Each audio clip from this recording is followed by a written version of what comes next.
하시는 예수님이라는 제목으로 같이 은혜를 나누고자 합니다. 여러분, 우리가 옛날부터요 이렇게 그 사람의 실력이 어느 정도 있느냐 없느냐는 이렇게 물어보면 알지요. 특히 회사 같은 데서도 사람을 채용할 때 면접 시험을 보지 않습니까? 면접 시험을 보면 그 면접을 통해서 그 사람의 실력이 어느 정도다라는 것을 알 수 있습니다. 특별히 우리가 세상에서의 진리를 찾아가는 것 중에 가장 대표적인 것이 그리스의 그 철학자들이 진리를 탐구하죠. 사람은 어디서부터 어디로 왔느냐 할 때, 소크라테스라든지 플라톤이라든지 아리스토텔레스 이런 사람들은 학생들과 같이 진리를 통해서, 문답을 통해서 이렇게 알게 하고 또 알게 되는 거죠. 여러분, 우리가 오늘날 학교에서 토론 수업을 한다고 하는 것도 그렇습니다. 토론 수업을 통해서 거기에 핵심을 찾아가는 겁니다. 특별히 또 오늘날은 우리가 텔레비 영상을 통해서 국회에서 대정부를 질문하는 것이라든지 아니면은 청문회를 통해서 장관이 더 실력이 있는지 아니면 국회의원이 더 실력이 있는지 우리가 보면은 알 수가 있습니다. 어떤 사람이 더 실력이 있는지 실력이 없는지 엉터리인지 금방 판단할 수 있습니다. 그것은 뭐냐 하면 묻고 답하는 것을 통해서 지식이 나타나기 때문에 그렇습니다. 우리가 세상 사람들과도 이야기하다 보면은 알 수 있죠. 이 사람은 어느 정도 실력이 있구나 하는 것을요. 그렇지만은 오늘 본문을 통해서 보면요, 예수님과 이 율법 교사와의 질문은 우문현답을 하고 있어요. 왜냐하면 이 율법 교사는 엉터리로 질문하고 있고 예수님께서 올바르게 대답하고 있지요. 우리가 그것을 찾아야 합니다. 그냥 이 동시에 이렇게 보여주지만은 그러나 그 안에의 실력이 나와 있다는 거죠. 여러분, 오늘 25절부터 37절까지를 이렇게 같이 교독했습니다. 그런데 그 교독문을 자세히 보면은요, 두 개가 반복이 됩니다. 25절부터 28절까지가 그렇고요. 28절부터 37절, 29절부터 37절에 이 내용이 반복이 됩니다. 그 문장을 잘 보면요, 먼저 율법 교사가 질문을 하고 예수님께서 즉시 답변을 하는 게 아니라 예수님께서는 반문을 하면서 다시 그 율법 교사에게 질문을 합니다. 그러다 그 율법 교사가 대답을 하고 그 다음에 예수님께서 대답을 하는 때 대답의 그 형태가 명령을 합니다. 이것이 반복이 돼서 나온다는 겁니다. 이것을 찾아야지 올바로 오늘 예수님께서 우리에게 무엇을 얘기해 주시려고 하는 건지 깊은 뜻을 알 수가 있습니다. 그러면 25절부터 28절에는 무슨 문제가 있냐면 체면의 문제가 있어요. 오늘날도 중동 지방에서는 체면 문제 때문에 자녀를 명예살인한다고도 하지요. 우리나라도 체면의 문화지요. 체면이에요. 자존심 이런 것이 체면이다. 25절부터는 28절에 체면의 문제를 얘기하고 29절부터 37절에는 정결의 문제로 바꾸어져서 이야기한다는 겁니다. 그러면 이것을 알아야지 그 어떤 내용을 이야기하는지 깊숙한 뜻을 알 수 있다는 거죠. 표면적인 것만을 보면은 잘 알 수가 없다는 겁니다.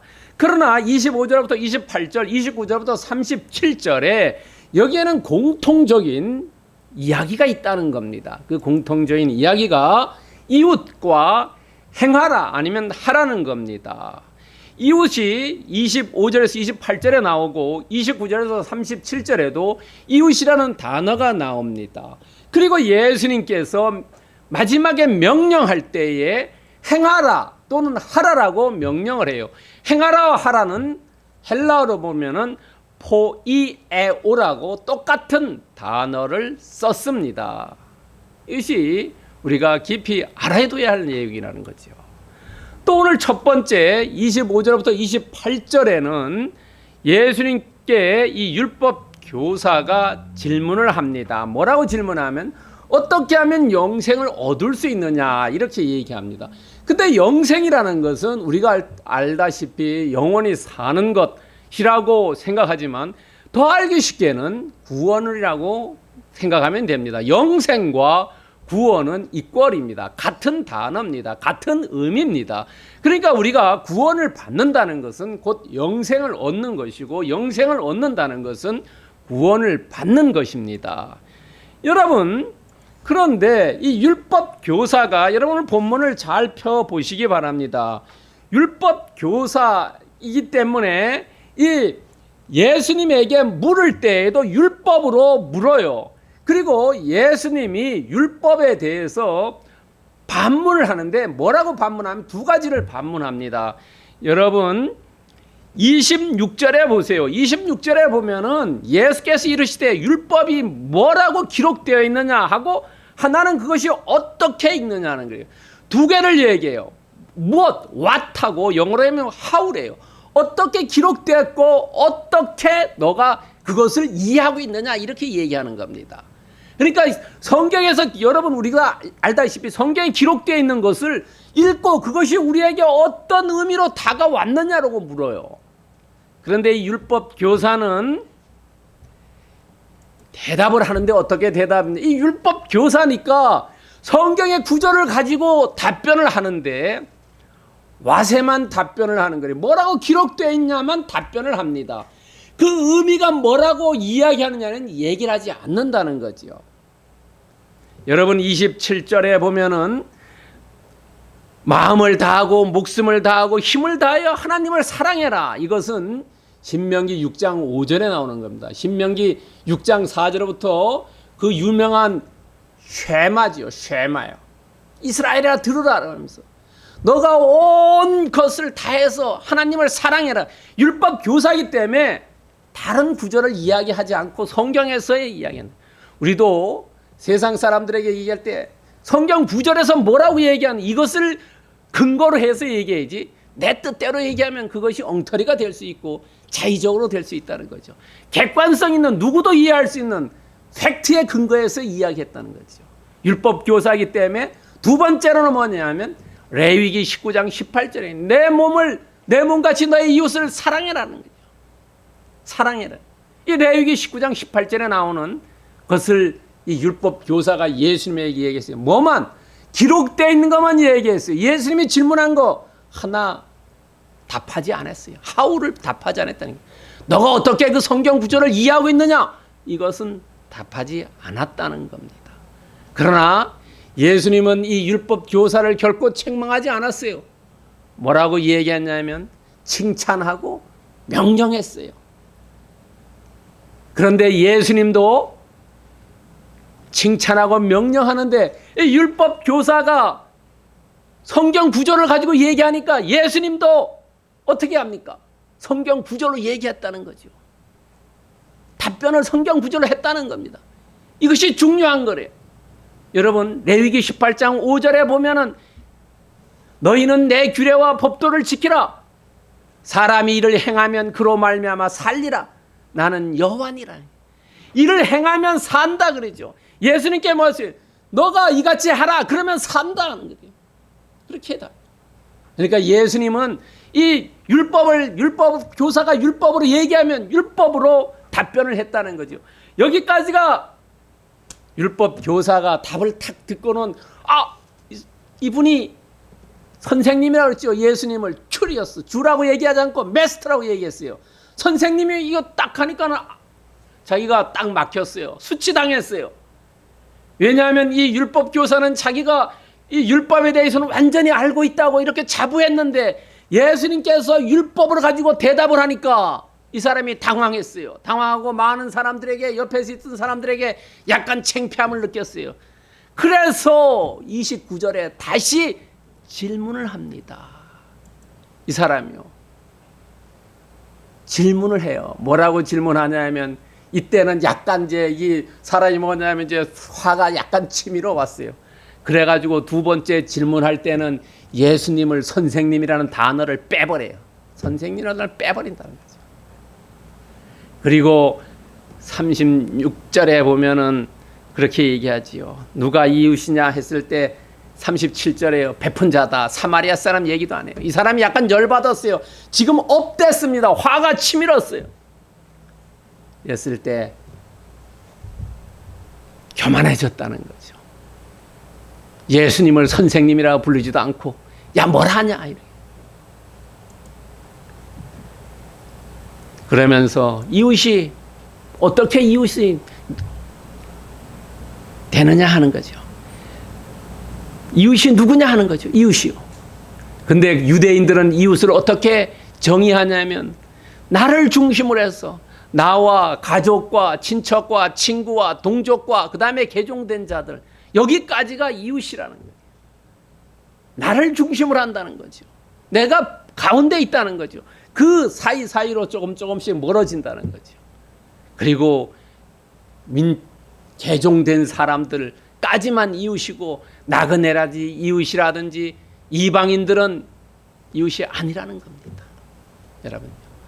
그리고 오늘 이 29절부터 37절까지는 이것은 예수님이 지어낸 얘기가 아니라는 거죠.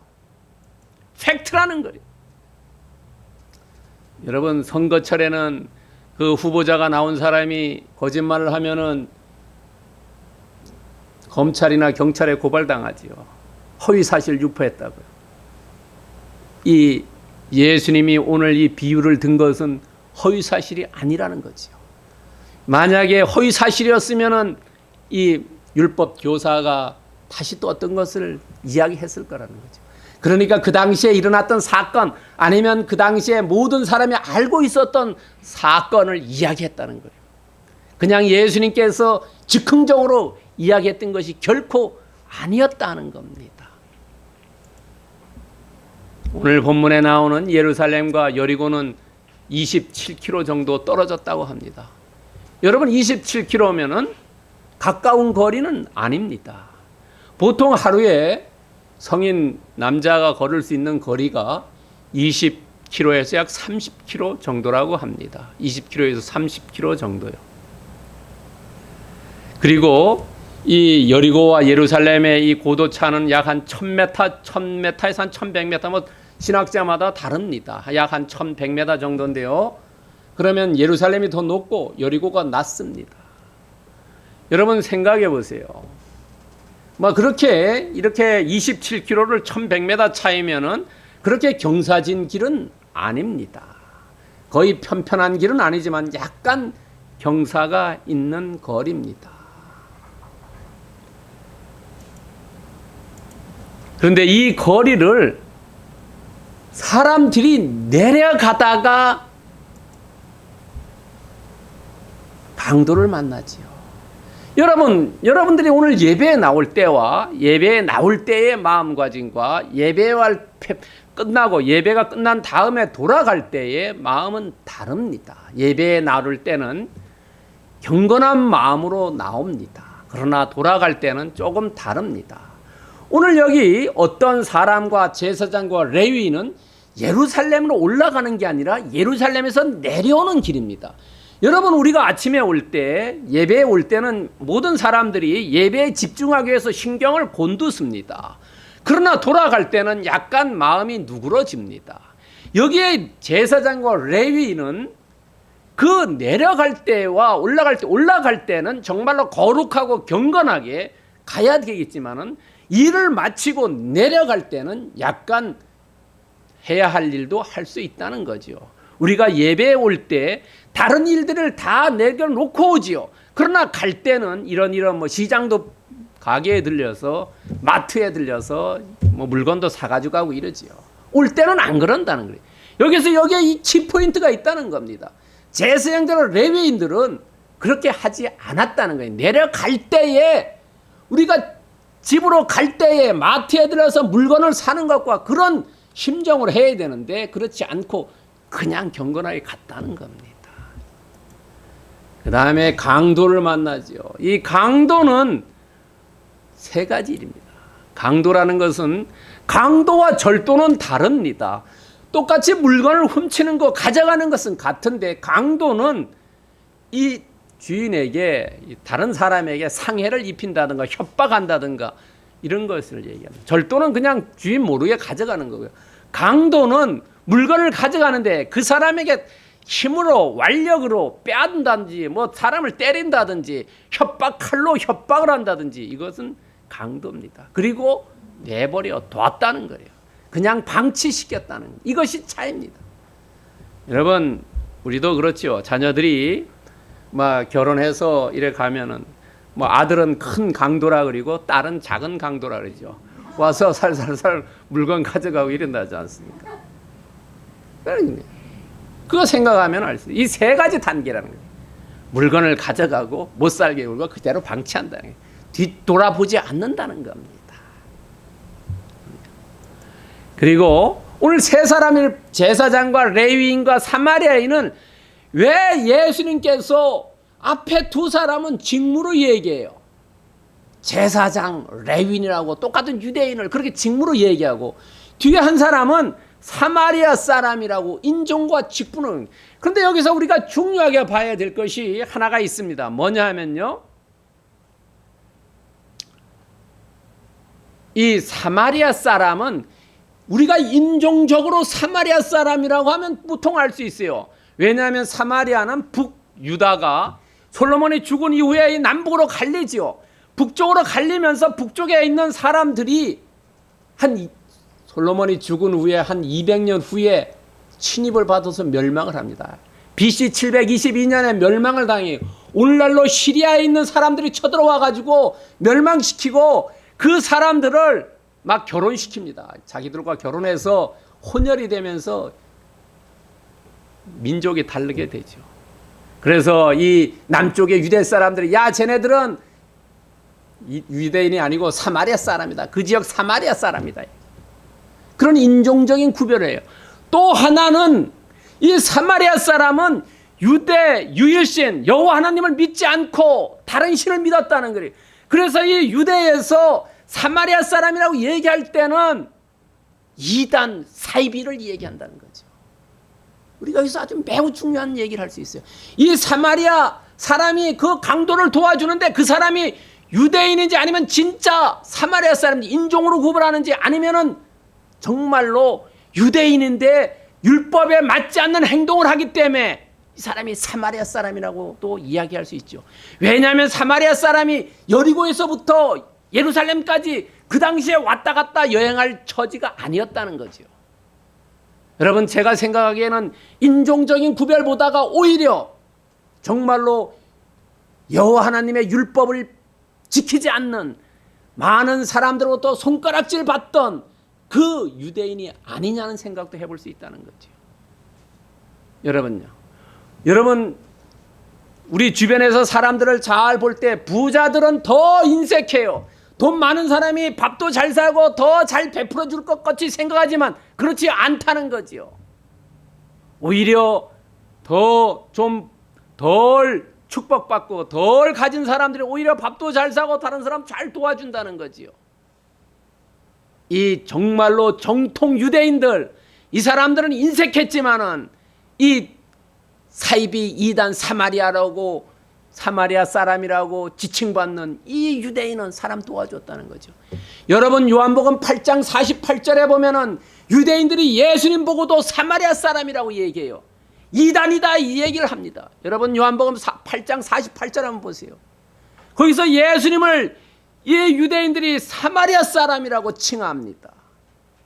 오늘 제가 보기에는 이 유대인은 정말로 율법을 제대로 따르지 않는 그런 유대인이 아니었냐는 생각 듭니다. 이 제사장과 레위인과 사마리아 사람들은 똑같이 거의 비슷하게 행동합니다. 뭐냐면 제사장과 레위인은 보고 피하고 지나갔지만은 사마리아 사람은 보고 불쌍히 여기고 돌봐줬다는 거예요. 보는 것은 똑같이 봤다는 거지요. 그러나 그 본 이후에 그것이 다르다는 거죠. 우리가 똑같이 말씀을 듣고 똑같이 공부하더라도 정말로 거기에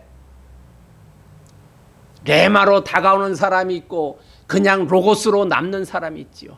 말씀을 들어도 그냥 로고스로 남아있는 사람은 그것이 나에게 들어오지 않지만은 정말로 말씀을 듣고 레마가 된 사람은 그대로 행동하는 거죠. 여기에 이 사마리아 사람은 봤을 때 그것이 레마가 됐다는 거죠. 야 이게 내 일이다 하는 거죠.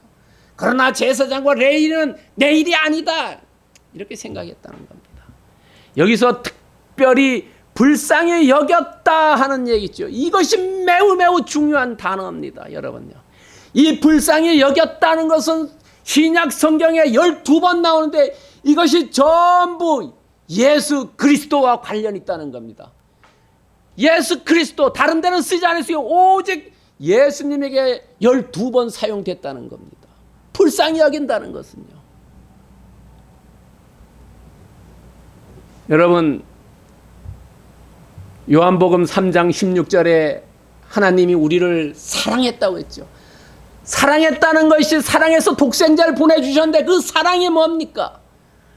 우리 백성들을 봤을 때 너무너무 불쌍하다는 거지요. 여러분, 우리가 지나가는 좀 남루한 사람을 도와줄 때 그 사람은 어떻습니까? 사랑해서 도와주기도 하지만 그 사람이 너무너무 불쌍해서 도와주는 거지요.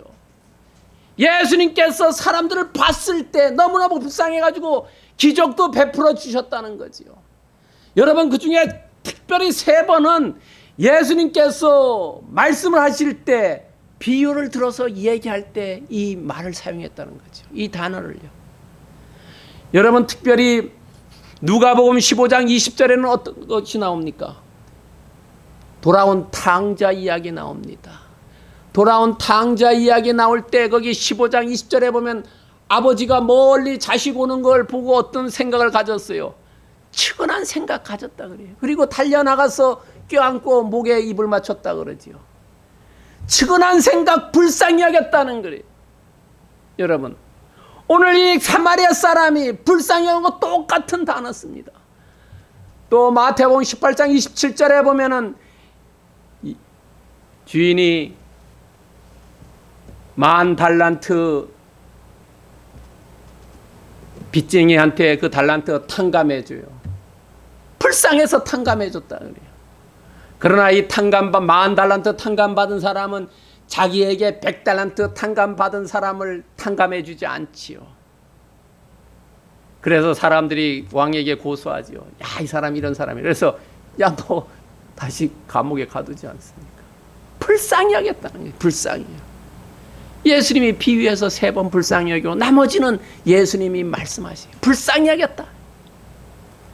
그러니까 오늘 우리가 이걸 사마리아 사람을 어떻게 이야기할 수 있어요? 이거는 예수님께서 말씀으로 사마리아 사람이라고 얘기했지만 비유를 말씀하실 때는 우리가 평범하게 문자 그대로 받아들이지만 실제로 이걸 아는 사람은 그 안에 이야기하고자 하는 것이 있다는 거죠. 사마리아 사람, 예수님 스스로 사마리아 사람이라고도 생각할 수 있다는 거죠. 왜? 예수님이 이 단어만 사용했기 때문에 그렇습니다. 오늘 이 사마리아 사람의 행동을 한번 보세요. 보고 불쌍히 여겼고 가까이 가서 응급조치해주고 주막에 입원시켜 돌보아 주었고 충분한 입원비 지불했고 장차 들어갈 재활 비용까지 내가 책임지겠다 그랬어요. 여러분, 이 사마리아 사람이 충분한 입원비 지불했는데 얼마 지불했습니까? 오늘 본문에 보면은 2달란트, 35절에 보면 2달란트 지불했다 그랬어요. 2달란트는 그 당시에 돈으로 환산해 보면은 어느 정도냐면은 24일을 묵을 수 있는 돈입니다. 주막에 24일을요. 한 달란트가 12일을 묵을 수 있다고 합니다. 아마 우리가 병원에 입원해서 24일 정도 있다고 하면 어느 정도 다 회복되지 않나 하는 생각 들어요. 그 다음에 재활치료비까지 내가 갚아주겠다 이랬어요. 이 사마리아 사람은. 여러분, 이 사마리아 사람의 이 처음부터 끝까지를 뭐냐면 우리가 오늘날로 쉬운 말로 하면 토탈 서비스 해준다는 거죠. 원스톱 서비스 해준다는 거죠. 그냥 얘기하면 모든 처음부터 끝까지 턴키라고도 얘기하죠. 처음부터. 턴키가 뭡니까? 열쇠 열고 들어가기만 하면 된다는 거예요. 우리가 집을 져주세요 하면 그 회사에서 다 알아서 다 해주고 그냥 열쇠만 좀 내가 열쇠 열고 들어가서 산기만 하면 되는 거죠.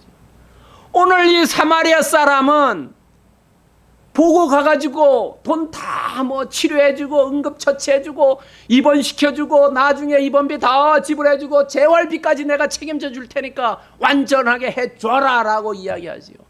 토탈 서비스, 턴키고 원스톱 서비스 해준다는 거지. 그리고 예수님께서 이웃에 대한 개념을 바꿔주신다는 거예요. 유대인은 나와 가족과 친구와 친척과 동족과 개종인까지만 이웃이라고 생각했는데, 야, 그게 아니다. 이게.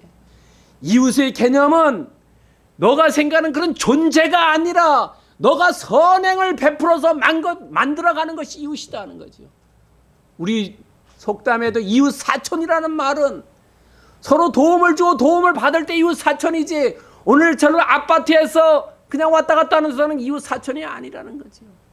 이웃은 선행을 통해서 만들어가는 거지 어떤 고정된 존재가 아니라는 것을 오늘 예수님께서 본문을 통해서 말씀하고 계신다는 거죠. 즉 이웃은 사랑의 대상이라는 거죠. 여러분, 오늘 이 사마리아 사람은 다가갔지요.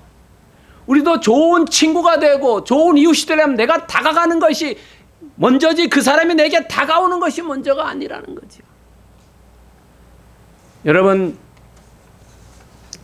사도행전 20장 35절에 보면 주는 것이 받는 것보다가 더 복이 있다고 그러죠. 내가 먼저 주고 먼저 도움을 베푸는 것이 먼저지 베품을 받는 것이 먼저가 아니라는 겁니다. 그러면 우리 이웃에 어떻게 해야 되냐면 최소한 악을 행하지 말고 해를 끼치지 말고 손해를 입히지 말아야 된다는 거죠. 손을요. 최소한은 이런 건 해야 된다는 거죠. 자유가 넘쳐 흘러서 방종으로 될 때 그것은 악과 해와 손을 끼치는 거라는 거죠.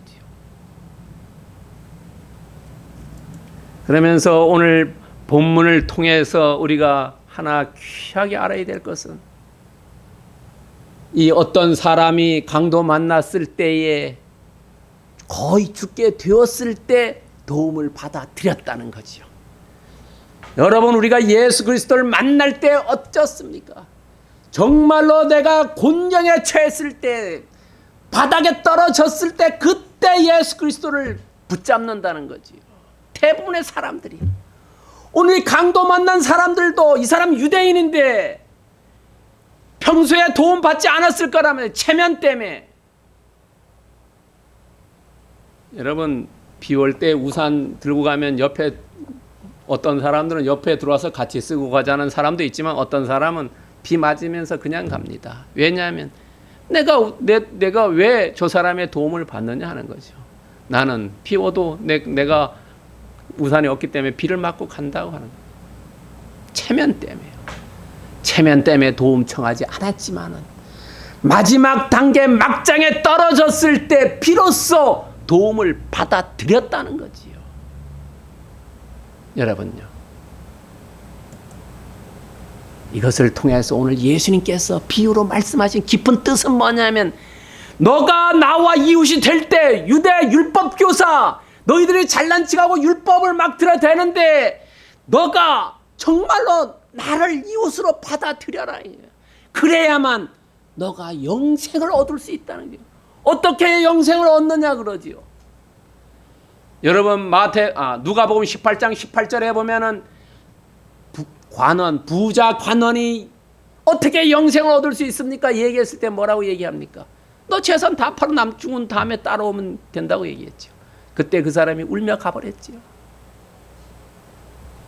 예수 그리스도를 이웃으로 받아들일 때 영생을 얻을 수 있다는 거죠. 여러분요. 그러면 본문의 메시지는 뭐냐 하는 겁니까?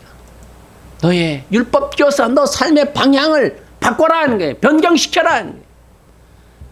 첫 번째로 이웃은 존재하는 그 대상이 아니라 너가 돌봐주는 사람, 너가 도움을 베푸는 사람, 그 사람이 이웃이다 하는 거예요. 거기에는 조건이 없다는 거죠.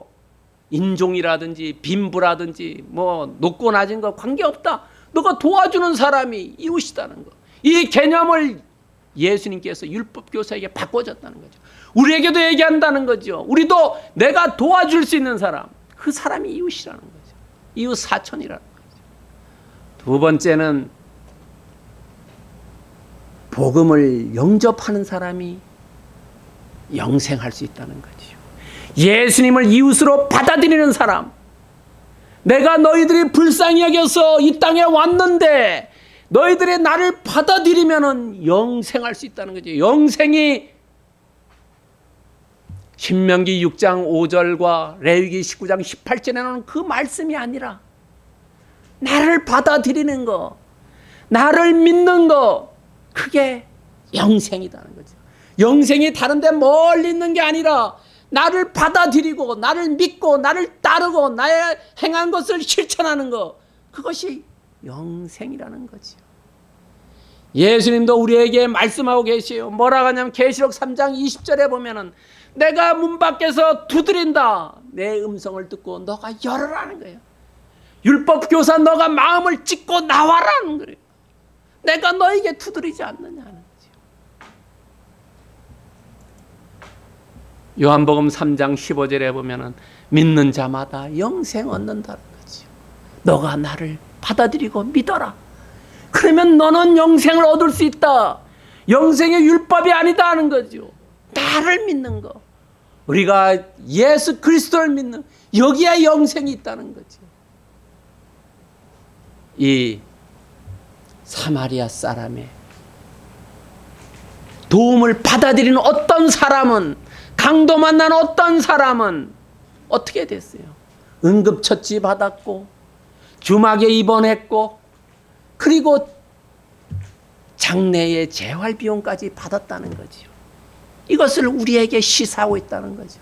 우리도 마음을 열고 예수 그리스도를 받아들이기만 하면은 우리 앞에 있는 응급조치도 되고 입원도 되고 재활까지 이루어질 수 있다는 것은 오늘 우문현답을 통해서 예수 그리스도가 우리에게 보여주고 있다는 거죠. 이것을 캐치할 수 있어야 된다는 거죠. 여러분, 그렇다면 어떻게 우리는 삶에 적용할 수 있느냐 하는 거죠. 여러분, 우리는 준비된 자가 되어야 된다는 거죠. 문을 두드릴 때 열 수 있는 준비가 된 자, 그리고 이 이웃을 봤을 때 도와줄 수 있는 사람. 사마리아 사람은 어떻습니까? 여러분, 부자였지요. 넉넉한 사람이었어요. 여러분, 마음도 넉넉하고 물질도 넉넉했다는 거지요. 준비된 자가 되어야 된다. 남을 도와줄 수 있는 마음, 이웃을 도와줄 수 있는 마음. 두 번째는 마음만이 아니라 베푸는 사람, 실천하는 사람. 많다고 높다고 가졌다고 하는 게 아니라 정말로 베푸는 사람, 실천하는 사람. 뭐라고 예수님께서 마지막에 얘기하셨습니까? 28절과 37절에 행하라. 행하지 않는 믿음은 죽은 것이라고 얘기하죠. 실천하는 지도자가 되어야 된다. 그리고 세 번째로 전하는 사람. 우리가 세상에서 공급하는 자로서 물질도 다른 사람에게 공급해 줘야 되겠지만 전하는 사람이 더, 복음을 전하는 사람. 여러분, 베드로와 요한이 미문에 갔을 때 앉아있는 그 사람에게 뭐였어요? 내가 가진 것이 없다. 내가 나사렛 예수 이름 밖에, 이런 말씀해줘요. 이 복음을 전했을 때 그 사람이 어떻게 했어요? 벌떡 일어났다고 그러죠. 전하는 사람. 우리가 세상 사람들에게 육적인 공급도 해야 되지만 더 중요한 영적인 공급을 해줘야 된다는 거죠. 야고보서 2장 16절에 보면은 너희 중 누구든지 그에게 이르되 평안히 가라, 덥게 하라, 배부르게 하라 하며 그 몸에 쓸 것 주지 않으면 무슨 유익이냐 이게. 뭐 말 한마디가 천냥빚을 갚는다 하더라도 실제로는 도움 줘야 된다는 거죠. 도움을요. 말로 하는 것은 그건 한 번이지만 두 번 다시 얘기할 수 없지요. 그러나 우리가 도움을 줘야 된다는 거예요. 공급자, 사마리아인처럼 공급자 되어야 된다는 겁니다. 육적인 여기에 플러스 영적인 것을요. 그래서 우리는 하나님께서 우리에게 돈 벌 능력을 주셨고 가질 수 있는 능력 주셨는데 이 능력을 나 혼자 배부르고 나 혼자 즐기라는 것이 아니라 마태복음 6장 20절에 보면 그 주신 것을 하늘에 쌓는 것이 뭡니까? 자선을 통해서 다른 사람을 도와줌으로써 우리가 복음을 전하면은 하늘에 기록된다고 하지 않습니까? 영적, 육적으로 공급하는 삶, 그런 삶을 사시기를 오늘 예배에 온 모든 분들에게 축원드립니다.